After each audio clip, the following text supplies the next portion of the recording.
kalau misalnya saya bawa ke Mojokerto.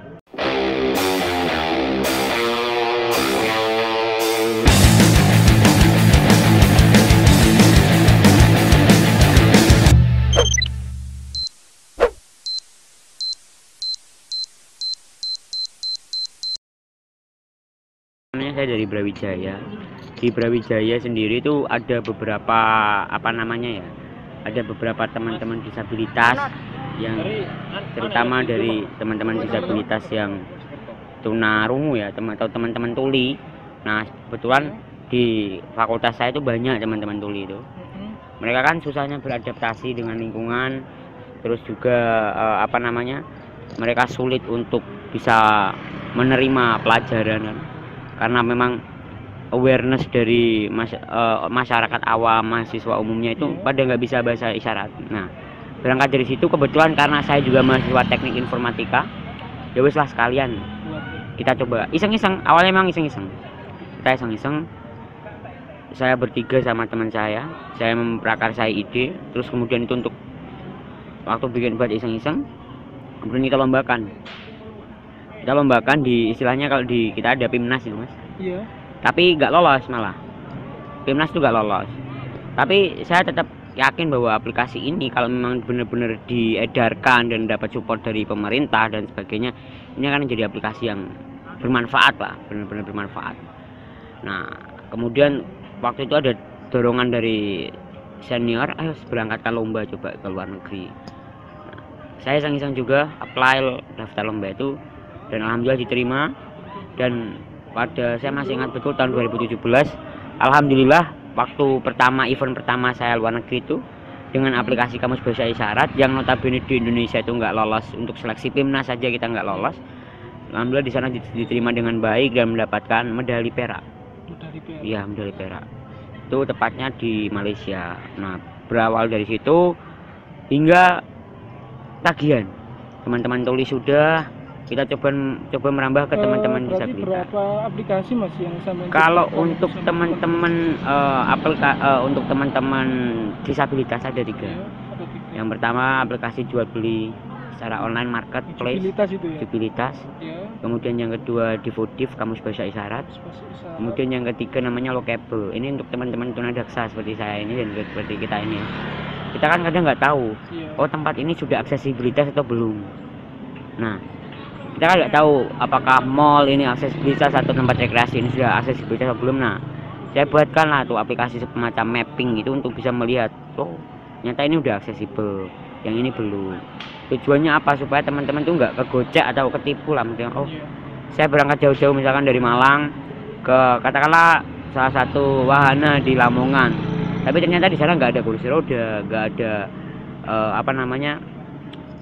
tangga dan sebagainya, eskalator monggo dan lift. Nah, itu jadinya akan menjadi kendala untuk teman-teman tunadaksa kan.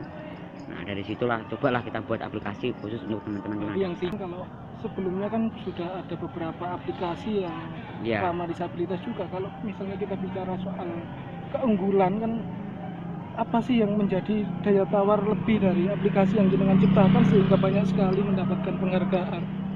Jadi yang pertama itu aplikasi Divodif ya, kita bicara soal aplikasi Kamus Bahasa Isyarat itu ya. Itu saya memang sengaja buat itu untuk secara gratis dan umum. Tujuannya apa? Untuk bisa untuk bisa menumbuhkan rasa awareness terhadap teman-teman disabilitas yang ada di Indonesia itu seperti apa, supaya bisa berkomunikasi dengan lancar. Nah, kemudian yang kedua di fitur kita itu tidak hanya sekedar seperti kamus toh, tapi ada yaitu fitur itu game.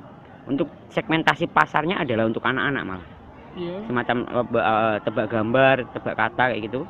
Nah, di situ saya masukkan game sekaligus tebak kalimat isyarat ini apa. Ini yang menarik di situ. Jadi kenapa anak-anak, ketika anak-anak udah dari kecil sudah kita berikan tentang disabilitas seperti ini, paham disabilitas seperti ini, bahasa isyarat seperti ini, insya Allah nantinya kan 10 tahun 20 tahun mendatang kan angka diskriminasi, angka bullying itu akan menurun pada teman-teman disabilitas, dan saya yakin akan itu. Sudah pernah dicobakan apa belum mas? Kalau di Brawijaya kita sudah, dan itu dalam rata-rata berapa sih Mas yang sudah mencoba aplikasi ini Mas? Karena memang kalau di aplikasi ini kan kita masih dalam bentuk beta ya, maksudnya masih dalam bentuk persiapan sebelum launching. Nah dari situ kita gunakan aplikasi itu untuk di lingkungan UB, karena di lingkungan UB kan ada komunitas Mas, komunitas untuk teman-teman disabilitas. Nah kita coba testing di komunitas itu, cocok nggak? Nah, ada semacam kayak UKM itu, ada UKM.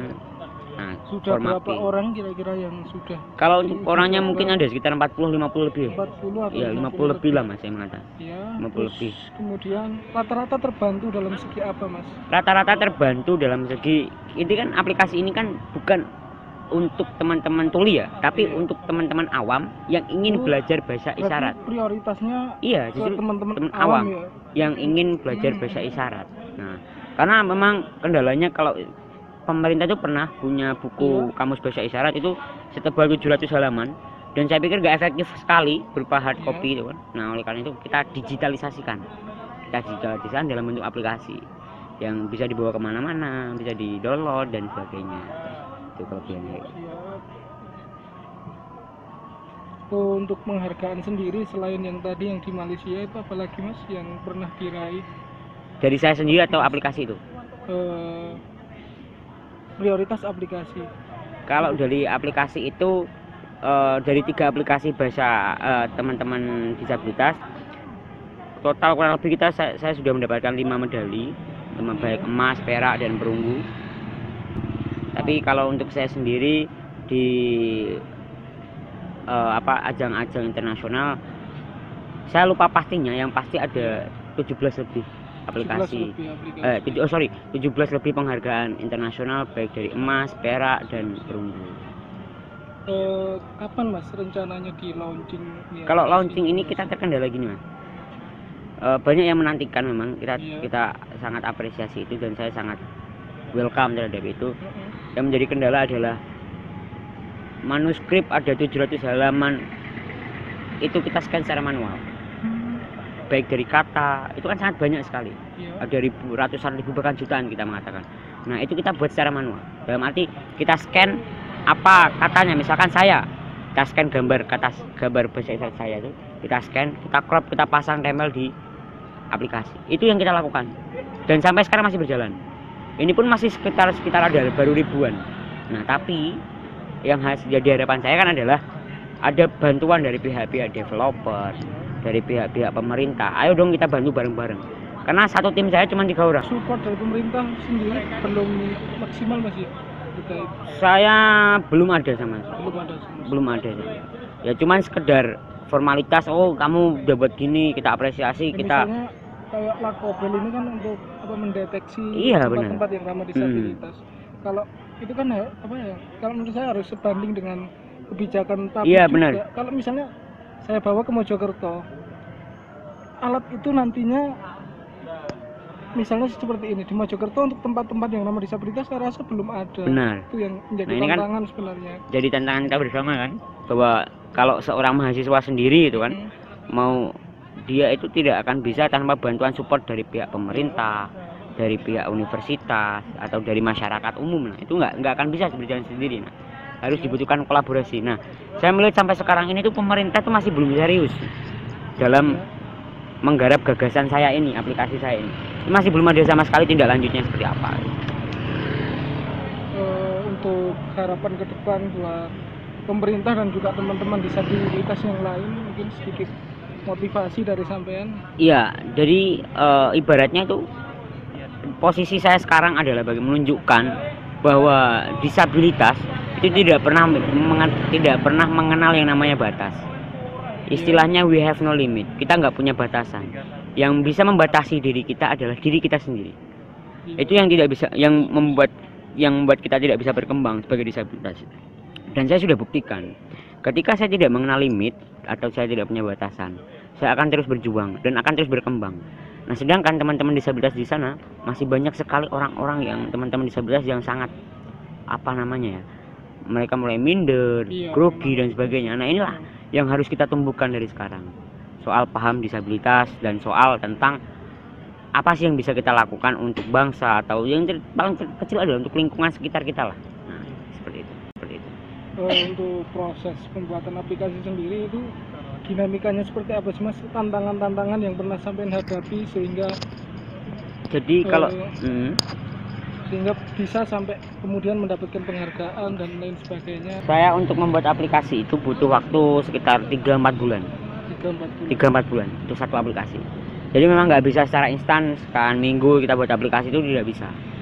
Karena itu sangat kompleks sekali dengan bahasa coding yang salah satu variabel saja, satu kata saja itu akan membuat error sebuah aplikasi itu. Nah, ini yang menjadi tantangan saya tersendiri dan tim, dan karena memang kembali lagi tidak adanya bantuan secara keseriusan lah, kita nggak berharap bantuan, cuman keseriusan dari pemerintah untuk menggarap ini mau dibawa kemana atau sekedar formalitas itu yang masih menjadi tantangan kita bersama, terutama untuk saya sendiri. Kalau untuk foto dokumentasi ada. Oh. Berjuanglah PNI berjuang, marilah kita bina persatuan.